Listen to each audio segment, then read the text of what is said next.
یه دستگاه XS Max برام ارسال کردن با مشکل فیس آیدی. فیس آیدی دستگاه به مشکل خورده و ارورش توی تنظیمات قابل مشاهده هستش. رفتیم سراغ باز کردن دستگاه و درآوردن فیس آیدی و تعمیر فیس آیدی این دستگاه. توی دستگاه آیفون فیس آیدی یه قطعه یونیک هستش، یعنی غیر قابل تعویض و فقط تعمیر میشه و اگر در پروسه تعمیر به مشکل بخوره دیگه دستگاهتون فیس آیدی نخواهد داشت و قابل جابجایی نیستش. در ابتدا برای تعمیر فیس آیدی نیازه که یه پروگرامر داشته باشه. ما از ویوان اس ای استفاده کردیم که این ویوان اس ای رو خودمون تبدیل به نسخه وای فای کردیم.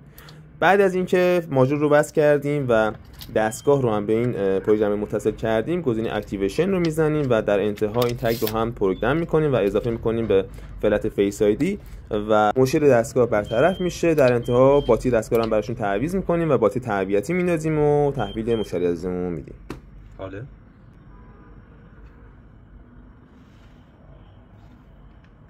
میخواد کامل عوض کنه؟ نه باید تعویضش کنه. ایکس نورمال الان قیمتشو بخوام چیز میگم